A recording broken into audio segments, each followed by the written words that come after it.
educator. And she's going to be talking about communicating effectively.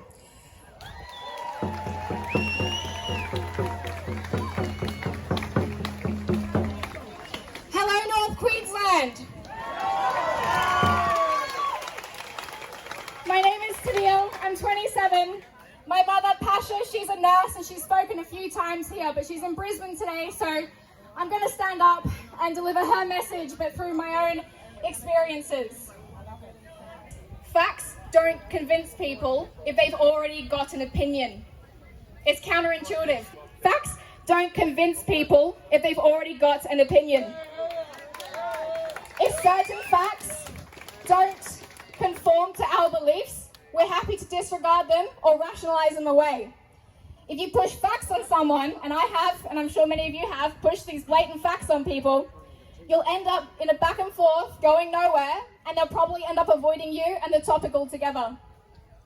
So then, how do you challenge someone's ideas without turning them into a brick wall? We need to understand as a society how we've gotten here today. And as an educator who works with teenage kids, everyone's got a smartphone, everyone's got their face into computer games, and it's up to us as educators to bring them out of that. So with smartphones in our hands and what seems like the world at our fingertips, we no longer take time to retreat and reflect.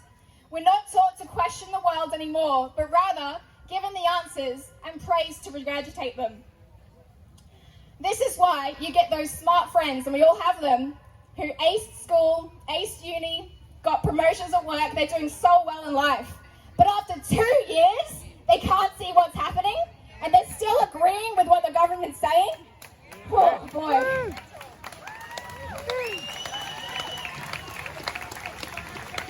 We like to say that they're stupid and we have no idea what's going on, but the reality is it's quite simple. It's not that they're stupid, it's that they've never been encouraged to think outside of the box, outside of the textbook, outside of their job description. Even in university, we're taught not to think autonomously, but we're taught and given questions to answer with information that's been pre-approved. That is not free thinking, and that has been built into our system for over 100 years. This is what our schools are based on. Now, I'm not saying you shouldn't go to school, and I'm not saying you shouldn't learn. It's good to learn, but we need to start finding different ways to deliver education to our youth, to our people, and it's not just about this mandate, it's for the future. Do we want this to come back? No! Do we want to be a free society? Yeah! Exactly. We're in a time now where this method of learning is normal and reflected in everything we do, read and see on the news. They give you the answers, they give you the pre-approved resources, and you're not allowed to question any of it, even if it makes zero sense. Logic can be met with logic, while illogic cannot. It confuses those who think straight. The big lie and repeated nonsense on the news have more of an emotional appeal than logic and reason. While the people in our society are searching for a reasonable counter-argument to the first lie, they're immediately assaulted with another, and then another, and another. Do we want to stand up for that? Do we want to preach truth? So what can we do? So, when talking to someone, you need to consider three things: their beliefs, the trusted sources, and values. The best way to gauge someone's belief and values is to have a conversation. So not with people here, I'm talking about people that didn't come today. Have a conversation, ask them questions, treat their answers seriously. Once you can see what they value, then you can draw similarities with your own beliefs and values. You need to find out what matters to them, their values, see how you can connect, and then you can open that Overton window. So as we march today for freedom, for our family, friends, and our future, remember, we are also marching for those who don't quite see it yet, those that are still searching, and those that are lost. If we can be their beacon of light and show them a parallel world where love, freedom, and community thrive, then let's do everything in our power to display those traits and words in our actions as we march today. You might get some people laughing and jeering on the sidelines, but instead of jeering back, just tell them that you love them. Tell them this is for them. It's very hard for someone to hate you when you only preach love. Okay, thank you so much again for being here. I just can't wait to march with you. It's in the theme of Pink Floyd's Education. It goes, we don't need no vaccinations.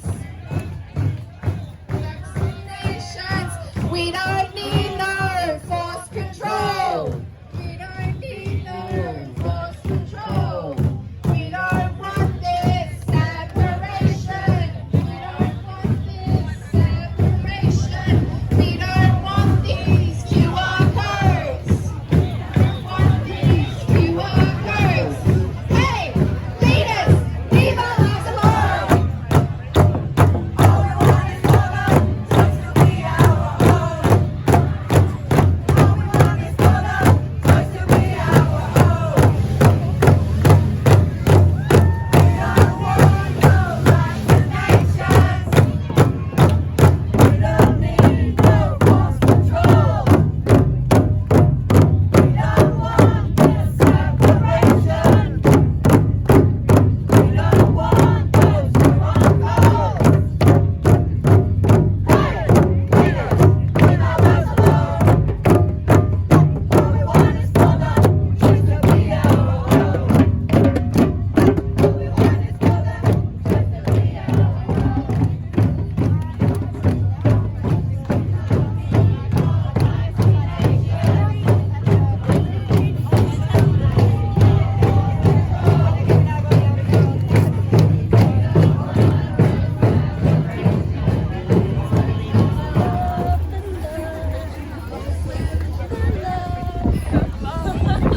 Awesome, thank you.